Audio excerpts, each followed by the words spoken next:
एक प्रश्न और आया।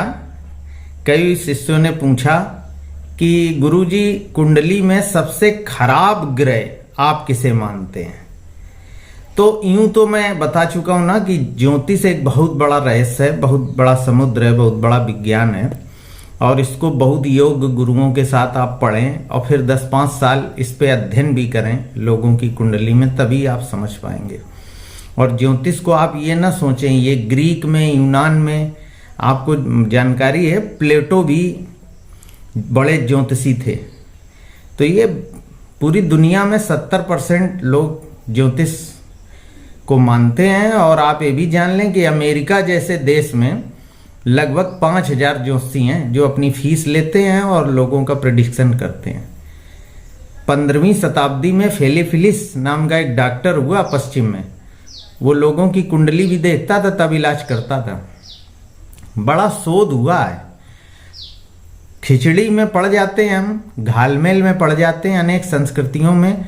तो उसमें अगर कोई पाखंड है, कोई गलत चीज है तो उसको आप ना माने, लेकिन संस्कृति में, सभ्यता में अगर कुछ अच्छी चीजें हैं तो उसे आपको माननी पड़ेंगी।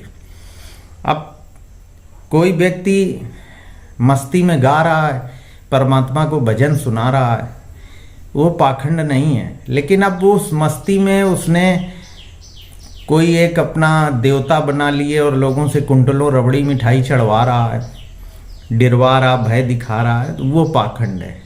इसका मतलब ये नहीं कि वो जो मूल कॉन्सेप्ट है, जिस आनंद में वो डूबा है, या उसे जो अनुभव हो गया है, या उसे जो आत्मज्ञान हो गया है जिस यात्रा में, वो यात्रा ही खराब है।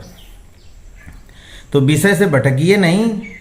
बड़ा चिंतन करने के बाद मैं उत्तर दे रहा हूं। कुंडली में सबसे रहस्य, सबसे खराब ग्रह राहु है। राहु को मैंने बहुत पढ़ा।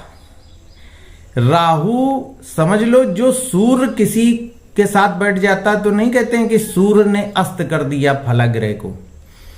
सूर्य अपने प्रभाव में आने वाले ग्रह को अस्त कर देता है, इतना शक्तिशाली है। लेकिन सूर्य के साथ भी अगर राहु बैठ जाता है तो राहु सूर्य को ग्रहण दोष लगा देता है। राहु चंद्रमा के साथ बैठ जाए उसको ग्रहण लगा देगा।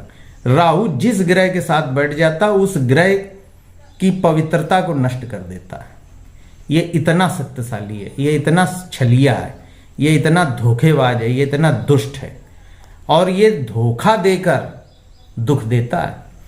पहले तो तुम्हें खूब लालच देगा, ऐसा कर लो तो प्रेम मिलेगा, ऐसा कर लो तो धन मिलेगा, ऐसा कर लो तो सुख मिलेगा।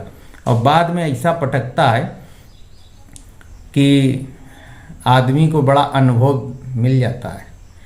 तो ये निश्चित तुम मान लो कि राहु जिस ग्रह के साथ बैठ जाएगा, उस ग्रह से, मान लो राहु बैठ गया सूर्य के साथ, तो सूर्य से संबंधित जितनी चीजें हैं, जितने रिश्ते हैं, जितना भी दुनिया में है, वो कुंडली में आप ज्योतिष में पढ़ लें, उन सब के साथ ये धोखा करा देगा।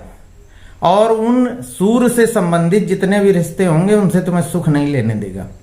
वो लोग तुम्हें सुख के बहाने ठग और लेंगे। देर में समझ में आएगा तुम्हें। राहु जिस ग्रह के साथ बैठ जाएगा उस ग्रह से संबंधित चीजों से तुम्हें धोखा मिलेगा। और राहु जिस घर में कुंडली में बैठ जाएगा उस घर से संबंधित फलों को नष्ट कर देगा और बड़े धीमे से मीठा जहर दे देगा और उस घर से संबंधित सुखों को नष्ट कर देगा। अगर राहु 5वें घर में बैठ गया तो 5वां घर है संतान का, प्रेम का, शिक्षा का। वो व्यक्ति को पूर्ण ज्ञान नहीं होने देगा, शिक्षा में बाधाएं डालेगा, संतान सुख में बाधाएं डालेगा, प्रेम वो लोगों से करेगा और धोखा मिलेगा, घाटा उठाएगा, फिर भी प्रेम करेगा। क्यों? राहु कहता प्रेम करो सुख मिलेगा। वो धोखा देता ना, छलिया है। तो करेगा जरूर, वो मानेगा नहीं। जिंदगी में सैकड़ों प्रेम करेगा। अब प्रेम का मतलब केवल वही ना लगा लो विपरीत लिंग से। प्रेम कई तरह के होते हैं, रिश्तेदारों से, बुआ मौसी से, मित्र से, पड़ोसी से, और बाद में उस प्रेम से उसे मिलेगा कुछ नहीं।